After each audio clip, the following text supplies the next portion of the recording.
여러분 반갑습니다. 여러분의 멘탈 전도사 천만세입니다. 벌써 아침이 밝아왔네요. 여러분과 함께 또 즐거운 마음으로 하루를 시작해 보도록 하겠습니다. 어제 제가 노래를 한 5곡 불렀나? 그러다 보니까 목이 약간 좀 맛이 간 것 같습니다.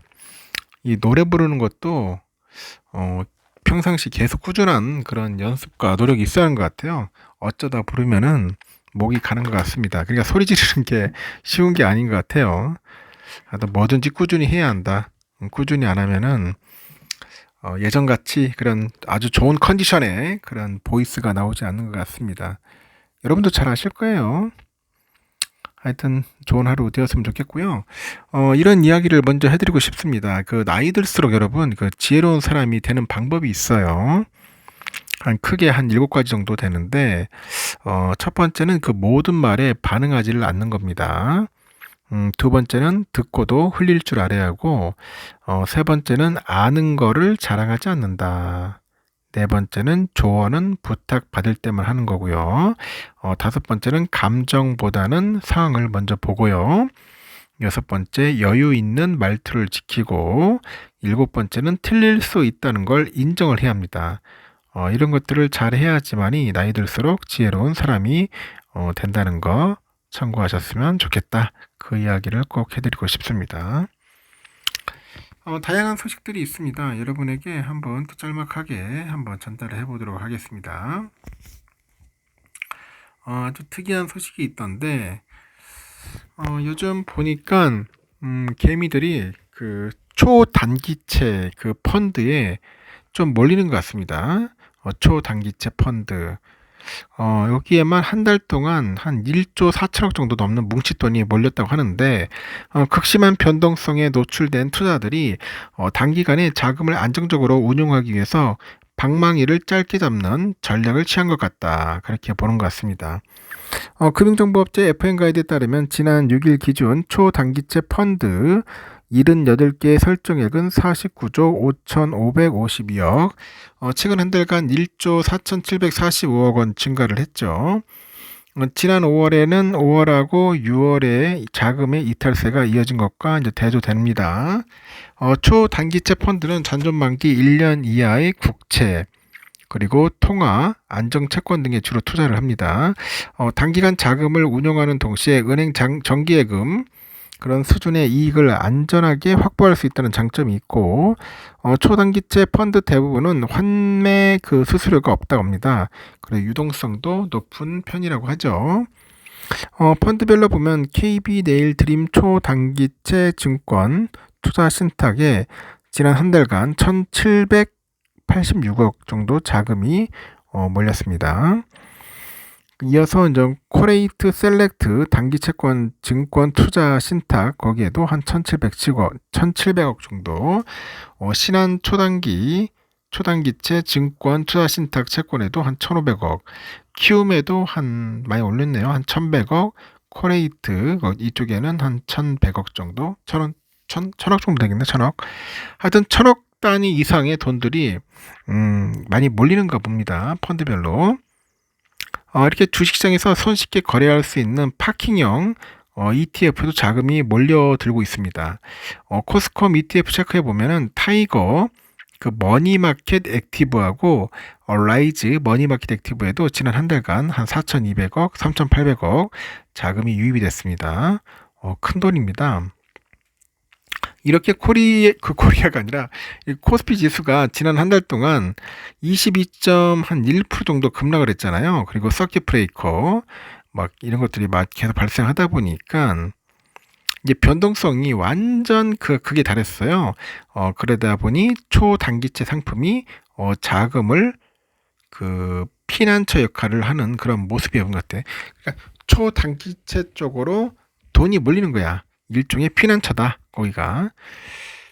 이렇게 초단기채 펀드는 법인과 개인용 머니마켓 펀드의 대안 상품으로 많이 판매됐고, 주식시장이 불안할 때마다 주목받는데, 현재 대기성 자금이 초단기채로 많이 유입이 되고 있다는 것으로 보고, 증권가에서는 당분간 변동성 장세가 이어지면서 시장이 방향을 탐색하는 시간을 가질 것으로 전망을 하는 거죠. 글로벌 빅테크의 인공지능 투자 지속성에 대한 우려와 중동 분쟁에 따른 고유가, 고금리 환경, 레버리지 투자로 인해서 수급 왜곡 등 복합 변수가 여전하기 때문입니다. 이에 시장을 관망하는 투자들의 단기 투자 상품 수요도 지속될 것으로 보입니다. 8월은 작은 의심과 기대가 치고받는 과정을 겪으면서 금리 안정 힌트를 탐색하는 시기가 될 것 같아요. 이렇게 금리가 단기간에 쉽게 내려오기 힘든 상황에서 주식시장이 다시 고점을 그리는 이 추세적 반등에는 시간이 좀 필요하고, 그 과정에서 이 변동성에 노출되는 그런 기간을 좀 더 버텨야 할지 모른다고 내다보는 것 같습니다.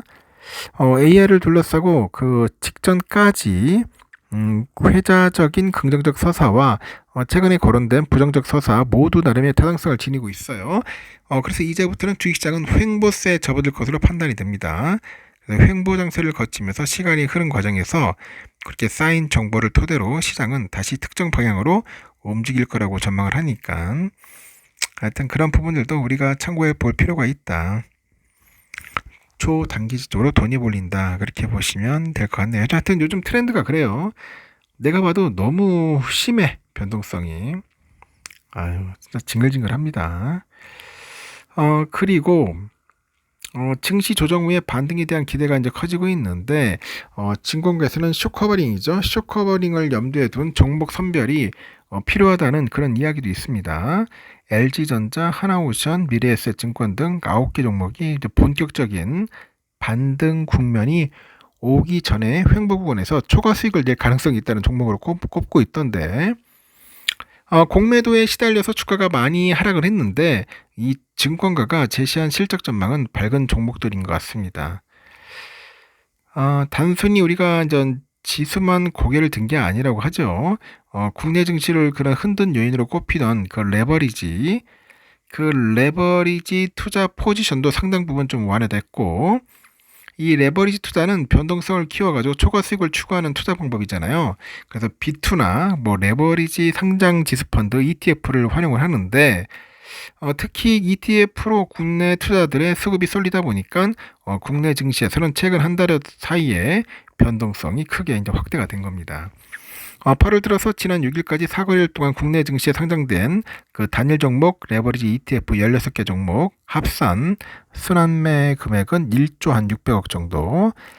지난달 31일부터 여러분 아시잖아요. 그 레버리지 ETF 거래하기 위해서는 그 3천억 정도 현금, 3천억이 아니라 현금 3천만 원, 3천만 원의 예수금을 보유해야 돼요. 없으면 안 됩니다. 이렇게 장벽을 높이니까 자금이 빠져나가더라. 이에 더해서 신용융자 잔고도 줄었다. 지난 6일 기준 잔고는 27조 9,400억, 지난 6월 24일 37조 4,800억 원 대비 한 25.4% 감소를 했네요. 특히 코스피가 크게 반등한 지난달 31일 이후로 신용융자 잔고는 계속해서 20조 원대에 머무르고 있더라. 하여튼 한국 증시 내 디레버리지가 급격히 이제 진행되다 보니 향후 변동성 완화의 토대가 마련됐고, 그리고 한국 증시의 추세적인 반등은 외국인의 리밸런싱 성격의 매수가 확인된 이후에 본격화될 것이라고 하죠. 그때까지는 지수 전체보다는 개별 종목의 중심의 알파 베팅이 시장의 주류 전략으로 부상할 가능성이 높고요. 그리고 8월의 계절적인 특성과도 자연스럽게 맞닿고 있다고 하니까 이제 그런 부분들도 참고하시면 좋을 것 같습니다. 어떤 개미들이 이제 슬금슬금 이제 삼성과 하이닉스를 벗어나 가지고 이 다른 쪽으로도 이제 관심을 갖는 것 같아요. 그동안에는 진짜 레버리지 때문에 시끄러웠는데 3천만 원 올리니까 좀 많이 조용해진 것 같습니다. 금액도 줄어들고, 그래도 변동성은 좀 큽니다. 아직까지 변동성 크고, 이 변동성이 좀 잦아들 때까지는 여러분들 좀 신경을 좀 쓰셨으면 좋을 것 같습니다. 여기까지 하겠습니다. 여러분, 하여튼 편안한 그런 하루가 되었으면 좋겠고, 다음 시간에도 새로운 소식으로 전달하도록 하겠습니다. 하여튼 즐거운 하루 보내십시오.